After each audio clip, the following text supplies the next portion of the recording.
இன்று தினம் மாண்புமிகு தமிழ்நாடு முதலமைச்சர் அவர்களால் ஒரு சிறப்பு திட்டம் சென்னையில் தொடங்கி வைக்கப்பட்டுள்ளது.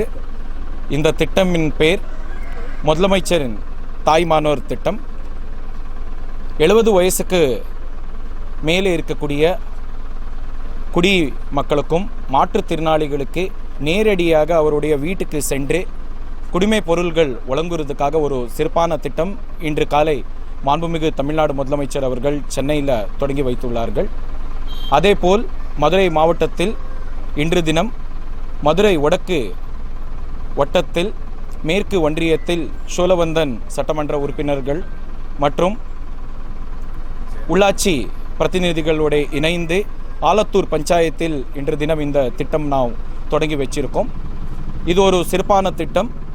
நம்மளுக்கு பொதுமக்களுடைய கருத்துக்கள் மாண்புமிகு தமிழ்நாடு முதலமைச்சர் அவர்கள் எடுக்கும்போது 70 வயசுக்கு மேற்பட்ட வயசான நபர்கள் மாற்றுத்திறனாளிகள் அவருக்கு அருகில் இருக்கிற நியாய விலைக் கடைகளுக்கு சென்று பொருள் வாங்கி எடுத்து வரதுக்கு நிறைய சிரமங்கள் ஏற்பாடு ஆகிட்டு இருந்தது.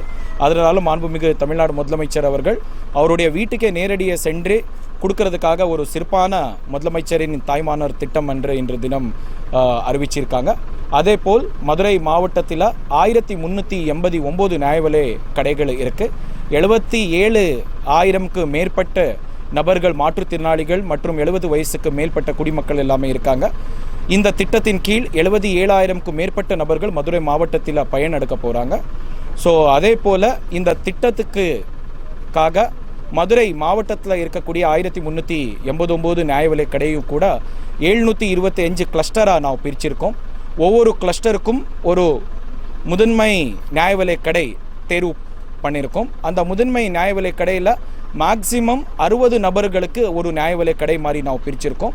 ஸோ ஒவ்வொரு மாதம் 2வது வாரம் சனி மற்றும் ஞாயிற்றுக்கிழமை நபர்களுக்கு இந்த திட்டத்தின் கீழ் பயனெடுத்துக்கும் மாற்றுத்திறனாளிகளுக்கு அண்ட் 70 வயசு மேற்பட்ட நபர்களுக்கு வீட்டுக்கே நேரடி சென்று நியாய விலை கடை அலுவலர்கள் அவர் முன்னிலையிலேயே மின்னணு மூலமாக ஏடே போட்டு அவர்களுக்கு குடிமை பொருள்கள் எல்லாமே உழவுவாங்க. இந்த சிறப்பான திட்டம் இன்று காலை நாம் மதுரை மாவட்டத்தில் தொடங்கி வச்சிருக்கோம். தேங்க்யூ.